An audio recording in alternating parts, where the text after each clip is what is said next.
For years now, there has been a cottage industry of commentators predicting civil war. Every election, every protest, every heated news cycle gets framed as this is it. This is the Civil War. And for a long time, that was not just exaggerated rhetoric. It was extraordinarily cynical rhetoric. There was no organized, plausible pathway to civil war in the United States. And a lot of the people who were pretending that we were on the precipice of a civil war were really serving to drive clicks and fear and engagement. And I didn't participate in that because I think it's wrong. I have to now come to the table and talk to you about what is happening now. What is happening right now as a result of what took place in Minneapolis is different. And I want to explain it without going full doomsday. The Civil War is here.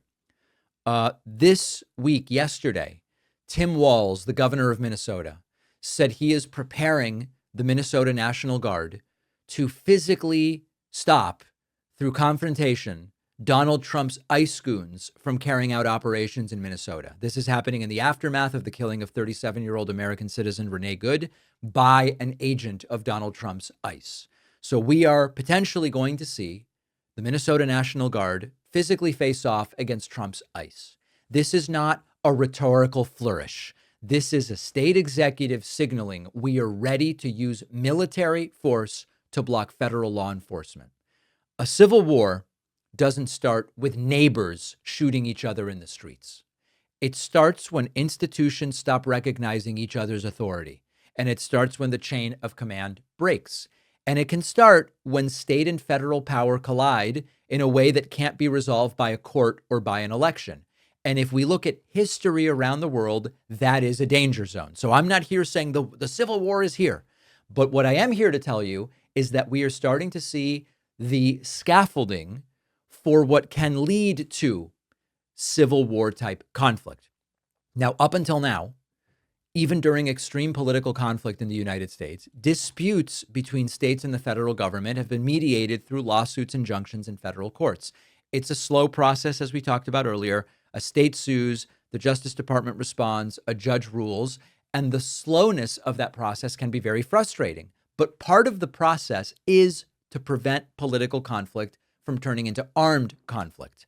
If you get beyond that, if you have a state-controlled armed force like the National Guard physically confronting federal agents, we're not in normal political territory. We are not in a moment where the court is going to decide. This doesn't mean we are in a civil war. It doesn't mean that a civil war is inevitable. It doesn't mean violence by default follows. Most civil wars do not look like two clean sides that form overnight and fight each other. They are escalating standoffs, miscalculations, moments where someone decides, I'm going to push a little bit more than we've ever pushed before. And then someone else says, we are now going to push a little bit more. That is the risk. And it is especially dangerous in the context of Donald Trump's presidency, where federal law enforcement is increasingly seen as a political weapon against which states need to defend themselves. When federal agencies are perceived rightly or wrongly as acting on behalf of a single leader, rather than a neutral law enforcement apparatus, states begin to treat them as illegitimate. They begin to treat them as hostile. And that is how they end up deploying the state National Guard against them.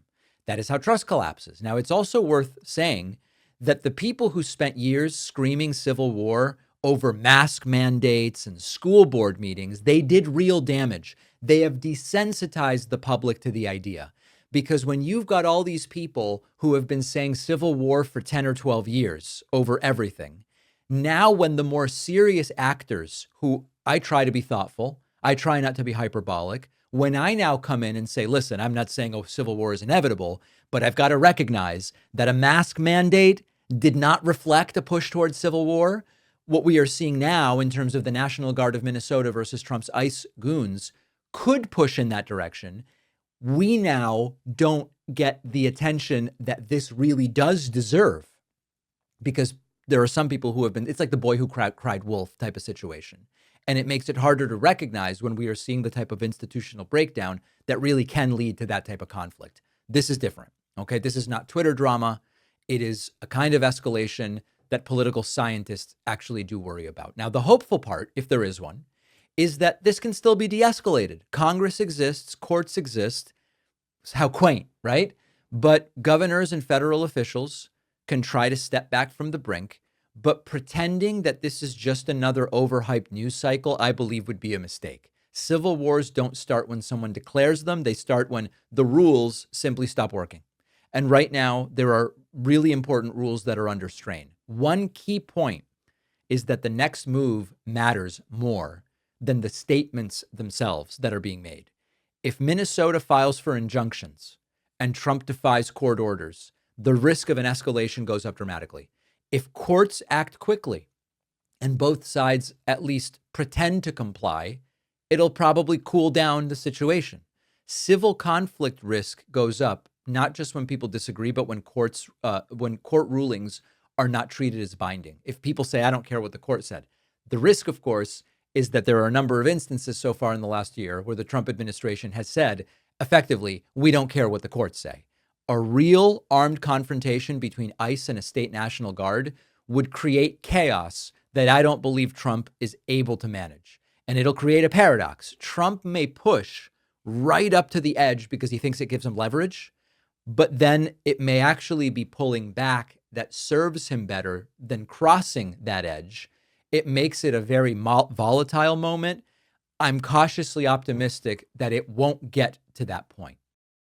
All right, so we all know Alexa listens to us, recommends products based on our conversations. Meta retargets us based on our browsing and engagement history.